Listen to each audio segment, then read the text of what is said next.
Bismillahirrahmanirrahim. Welcome to the next lecture of computer studies and computer applications. In previous lecture we discussed about the design menu of the Microsoft Word. In this lecture we are going to discuss the page layout. In this lecture we discuss about how we can set the margins, what is meant by margins, orientations, size, columns, breaks, line numbers, indent, spacing and so on. Let me start from margins. मेरे बच्चे, margin क्या होता है? Page का वो area जहाँ पे हमने टेक्स्ट लिखना होता है वो हम स्पेसिफाई करते हैं। पेज मार्जिन में हमने ये बताना होता है कि लेफ़्ट साइड से कितना छोड़ना है, राइट साइड से कितना छोड़ना है, टॉप से कितना छोड़ना है, बॉटम से कितना छोड़ना है। ये हमारे क्या कहलाते हैं? मार्जिन्स कहलाते हैं। इन मार्जिन्स में हमारे पास कुछ विल्टन मार्जिन्स होंगे, ठीक है। हमारे पास इसके अंदर लास्ट कस्टम सेटिंग जो हमने की होगी, टॉप से कितना छोड़ना है, 3, लेफ़्ट से 1, बॉटम 1, राइट 1, इस तरह नॉर्मल ये बने बनाए हमारे पास कुछ मार्जिन हैं। नॉर्मल मार्जिन क्या होते हैं? टॉप से फ्री स्पेस छोड़नी है 1 पॉइंट और लेफ़्ट से सबसे 1 है। नैरो वाला अगर आप लोगों ने करना है तो आप लोगों को राइटिंग स्पेस ज़्यादा मिलेगी, क्योंकि हमारे पास हम लेफ़्ट से राइट से और टॉप बॉटम से 0.5 जो है 0.5 वैल्यू जगह छोड़ रहे हैं। इस तरह मॉडरेट है और वाइड है, ये हमारे पास क्या है? डिफरेंट मार्जिन्स अवेलेबल हैं। हम मोस्टली क्या यूज़ करते हैं? नॉर्मल मार्जिन्स क्या करते हैं? यूज़ करते हैं। ठीक हो गया। तो हमारे नॉर्मल मार्जिन से मुराद ये है कि अब आप लोगों को मार्जिन्स का आइडिया हो गया होगा कि मार्जिन्स क्या होते हैं। उसके बाद हमारे पास ओरिएंटेशन। ओरिएंटेशन हमारे पास क्या होती है? पेज की 2 ओरिएंटेशन होती हैं। पेज को 2 तरह से डिस्प्ले किया जा सकता है। एक हमारे पास लैंडस्केप में होता है और एक पोर्ट्रेट में होता है। वर्टिकल शेप में जब हमारे पास होगा तो हमारे पास से पोर्ट्रेट कहते हैं, जब जैसे अभी हमारे पास हमें नज़र आ रहा है ये पोर्ट्रेट शेप के अंदर है। इसी तरह जब हमारे पास लैंडस्केप है, ठीक है, हॉरिजॉन्टल शेप के अंदर होगा तो हमारे पास ये आप देखेंगे लैंडस्केप के अंदर हमारे पास हो गया हुआ है। ठीक हो गया। अब हमारे पास हम इनकी ओरिएंटेशन क्या कर देते हैं? मैं अगर पोर्ट्रेट कर देता हूँ तो हमारे पास इसकी ओरिएंटेशन क्या होगी? पोर्ट्रेट होगी। तो हम इसी तरह जो ये हमारी ओरिएंटेशन थी मार्जिन से, क्या मार्जिन सेट कर सकते हैं, ओरिएंटेशन सेट कर सकते हैं। उसके बाद हमारे पास पेज साइज़।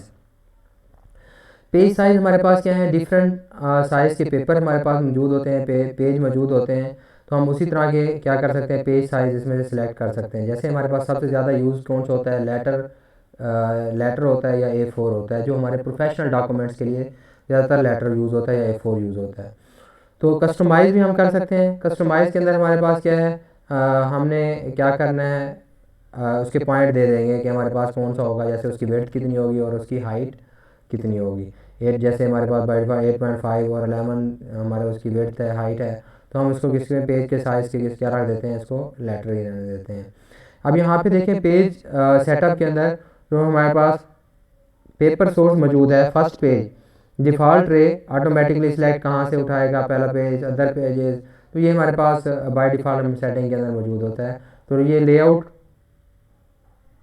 इसके बाद हमारे पास क्या है? सेक्शन स्टार्ट, न्यू पेज से नया सेक्शन हमारे पास स्टार्ट होगा। इस तरह हेडर एंड फुटर क्या होंगे? डिफरेंट फर्स्ट पेज को छोड़ देना है। बाकी ये हमारी सेटिंग हम पहले पढ़ चुके हैं, इसके अंदर हमारा इतना ज़्यादा ज़रूरत नहीं है इसकी। तो अब हमारे पास पेज साइज़ के बाद आ जाते हैं कॉलम्स। मेरे बच्चे, आप लोगों ने अखबार पढ़ी होगी, उस पेज के ऊपर जो न्यूज़ होती हैं वो हमारे डिफरेंट कॉलम्स के अंदर क्या होती हैं? डिवाइडेड होती हैं। उसके क्या होते हैं? डिफरेंट कॉलम्स मौजूद होते हैं। कहीं पे 1 कॉलम, 2 कॉलम, 3 कॉलम। मैं भी आप लोगों को बना के दिखाता हूँ तो आप लोगों को क्या हो जाएगा? आइडिया हो जाएगा। मैं इस पेज के कॉलम करना चाहता हूँ, मैं कहता हूँ कि 3 कॉलम होने चाहिए या 2 कॉलम होने चाहिए। तो इस पेज के ऊपर क्या आ जाएंगे? हमारे पास 2 कॉलम होंगे। मैं अब इस 2 कॉलम से आप लोगों को बता देता हूँ कि किस तरह 2 कॉलम होंगे। जैसे अभी यहाँ पे देखें, मैं नेक्स्ट पेज के ऊपर, खाली पेज के ऊपर आप लोग करके दिखाता हूँ ताकि आप लोगों को आइडिया हो जाए।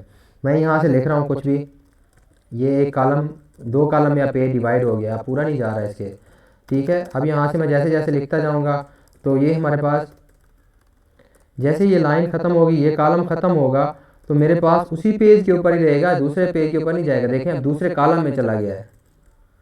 ठीक हो गया।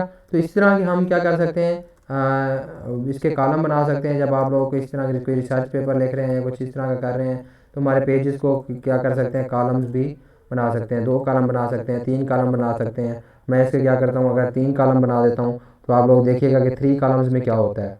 तो अब ये मेरे पास 3 कॉलम्स बन गए हैं। ठीक है, ये पहले कॉलम के अंदर उसकी जगह जगह उसी तरह एडजस्ट होगी, फिर दूसरे कॉलम में, फिर तीसरे कॉलम में। तो हमारे पास यहाँ पे, तो अगर आप लोगों ने सेम पेज सिंपल रखना है तो 1 कॉलम, एक ही बाय डिफ़ॉल्ट क्या होता है, 1 कॉलम होता है। इसके बाद मेरे बच्चे, मैं पेज ब्रेक के बारे में मैं आप लोगों को पहले बता चुका हूँ कि हमने इंसर्ट मेन्यू के अंदर पेज ब्रेक अगर क्या करना है, किसी पेज को ब्रेक करना है, ठीक है, तो आप लोगों ने कहाँ पे, सपोज मैं यहाँ इस पेज को ब्रेक करना चाहता हूँ, ठीक है, तो मेरा पेज क्या हो जाएगा, ब्रेक हो जाएगा। कितने कॉलम आप लोगों को पता है कि इंडिकेट कितने कॉलम होंगे। ये कॉलम हमारे पास क्या होते हैं कि एक जब लाइन ख़त्म हो जाएगी दूसरे पे चला जाएगा। इस तरह टेक्स्ट रैपिंग, नेक्स्ट पेज के पेज ब्रेक करे, क्या नेक्स्ट कॉलम पे ले जाए या नेक्स्ट ब्रेक पेज पे ले जाए। मैं कहता हूँ कि या कंटिन्यूस करे, तो मैं यहाँ पे कहता हूँ कि पेज इवेंट, ये सारे हमारे पास क्या है, पेज ब्रेक। अगर मैं पेज ब्रेक करता हूँ तो यहाँ देखिए मेरा पेज क्या हो गया, ब्रेक हो गया। अब वहाँ जहाँ मैंने पेज ब्रेक इंसर्ट की है, ठीक है, मैंने आप लोगों को दिखाई भी थी नॉन प्रिंटेबल कैरेक्टर शो करके। अब यहाँ पे मेरे पास एक पेज ब्रेक इंसर्ट हो गई हुई है। ठीक है, अब उस पेज से आगे वहाँ पे नहीं लिखा जाएगा, उससे अगले पेज पे चला गया। ये पेज ब्रेक हम पहले पढ़ चुके हैं। इसके बाद हम अगर यहाँ पे क्या करते हैं, लाइन नंबरिंग करना चाहते हो, कंटिन्यूसली लाइन नंबरिंग करनी है तो लाइन नंबर भी कर सकते हैं। रीस्टार्ट ईच पेज, हर पेज के ऊपर रीस्टार्ट करनी है लाइन नंबरिंग। तो सपोज मैं कहता हूँ एक लाइन पेज के ऊपर जितनी भी लाइन है उसकी नंबरिंग कर दे, 10 लाइन हो गई, अगले पेज पे जाता है दोबारा 1 से स्टार्ट कर दे, तो रीस्टार्ट ई पेज, रीस्टार्ट ई सेक्शन, हर सेक्शन के लिए क्या करेगा, अलग स्टार्ट करेगा। या स्प्रेस फॉर द करंट पैराग्राफ, सिर्फ एक पैराग्राफ के लिए लगानी है। लाइन नंबरिंग ऑप्शन और भी हमारे पास क्या है, मौजूद हैं। तो आप लोग लाइन नंबरिंग क्या कर सकते हो, इंसर्ट कर सकते हो। इस तरह डिफरेंट ऑड और इवन, इस तरह भी आप क्या कर सकते हो, इंसर्ट कर सकते हो। ये हमारे पास क्या है, बहुत सारे ऑप्शन मौजूद हैं इसके अंदर। लाइन नंबर्स के जो हमारे पास, आप लोग क्या कर सकते हो, लाइन नंबर इसके ऊपर अप्लाई कर सकते हो। अच्छा मेरे बच्चे, इसके बाद हैप्नेशन है। ठीक है, हैप्नेशन के अंदर हमारे पास ये भी इतना ज़्यादा यूज़ नहीं होता। ठीक है, आप लोग को ये भी समझ में नहीं आएगी, इसको आप लोगों ने छोड़ देना। इंडेंट का मतलब है, यहाँ पे देखें अब ये कर्सर जहाँ ब्लिंक कर रहा है, पहले इसको गौर से करें। मैं यहाँ लिख देता हूँ कि सपोज ए, मैंने यहाँ पे लिखा ए, ठीक है, इसी जगह पे मैंने क्या लिख दिया, ए लिख दिया, बी ऐसे जो भी है हमारे पास। अब मैंने इसके अंदर लिख दिया। अब मैंने इसको इंडेंट करना है। इंडेंट करने से क्या मुराद है, इंडेंट करने से मुराद मेरे बच्चे ये है कि जहाँ मैं ये लिखूँगा तो अगले पेज जो हमारे पास क्या होगा, डॉक्यूमेंट्स होंगे, कि वो लेफ्ट से कितना इंडेंट करना है, डेड करना है, यानी उस जगह को कितना डेड करना है, तो वो जिस पे कुछ नहीं लिखा जाएगा। सपोज अभी ये 0 है, ठीक है, मैं इसके इंडेंट क्या कर देता हूँ, बढ़ा देता हूँ। अब आप यहाँ पे देख रहे हैं कि मैं जब इसकी इंडेंटेशन बढ़ा रहा हूँ तो यहाँ से ये जो एरिया है जहाँ पे मैं अब क्लिक कर रहा हूँ इस कर्सर से पीछे, यहाँ पे अब कुछ नहीं लिखा जाएगा, ये डेड हो चुका है। हमने इसको 7 पॉइंट इंडेंट कर दिया। ठीक हो गया। इसी तरह अगर आप लोगों ने राइट साइड पे क्या करना है, ये अब इंडेंट हो गया भाई, यहाँ लिखा जाएगा, इसे पीछे नहीं लिखा जाएगा। मैं इसको डिक्रीज कर देता हूँ तो आप लोग देखेंगे तो हमारे पास क्या होगा, वापस अपने उसी पॉइंट पे आ जाएगा। ठीक हो गया। तो इंडेंटेशन क्या हो गई, ख़त्म हो गई। उस फर्स्ट लाइन में इंडेंटेशन थी, मैंने दूसरी लाइन में क्या कर दिया, उसको ख़त्म कर दिया। तो ये इंडेंटेशन हमारे पास 0 पॉइंट पे आ गया। इसके मैंने डेड कर दिया था, इस पर अब नहीं लिखा जाएगा पीछे इसके। ठीक है, ये बैक स्पेस आप प्रेस करें नहीं होगा, तो ऊपर वाली लाइन में जा रहा है, लेकिन हमारे पास क्या है, जो आप लोगों को नज़र आ रहा है वो इंडेंट नहीं हो रहा। यानी हमारे पास क्या है, इंडेंटेशन से मुराद ये है कि आप लोगों ने कितनी जगह को डेड कर देना है, उस पर कुछ भी नहीं लिखा जाएगा। हाँ, इंडेंटेशन वाली जगह के ऊपर आप लोग एक चीज़ लेके आ सकते हो, वो ये है कि मैंने आप लोगों को जैसे बताया था कि टेक्स्ट बॉक्सेस अगर आप लोग लगा देते हैं या शेप्स लगा देते हैं तो उनको क्या कर सकते हैं, आप लोग मूव कर सकते हैं।